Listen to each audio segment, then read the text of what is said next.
La parole est au groupe Métropole Insoumise, Résiliente et Solidaire. Oui, Monsieur le Président, je vais être assez succinct.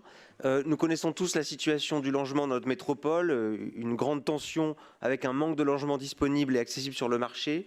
Et nous nous sommes plongés dans les statistiques que je vous partage ici rapidement. Le nombre de résidences secondaires au sein de notre métropole ont explosé de 10 400 en 2009 jusqu'à plus de 24 000 en 2020, soit une augmentation de plus de 230%.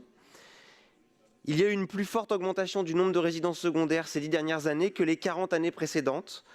Et il faut noter que la ville de Lyon, à elle seule, représente quasiment 70% de ces résidences secondaires, ce qui nous fait dire que ce phénomène est étroitement lié au développement du logement touristique dans le parc privé individuel.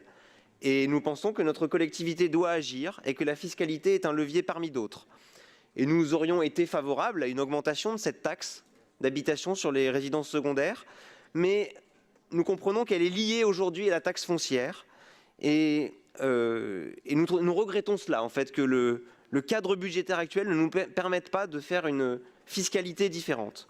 Alors nous pensons vraiment que pour les prochaines orientations budgétaires, notre majorité doit pouvoir se pencher sur une évolution de la fiscalité, notamment quand il s'agit de taxer le patrimoine, à la fois le patrimoine lucratif ou le patrimoine de confort.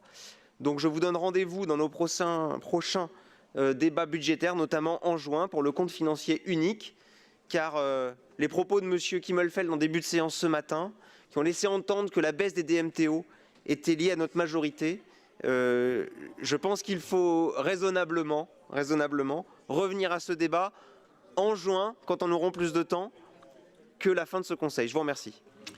Merci.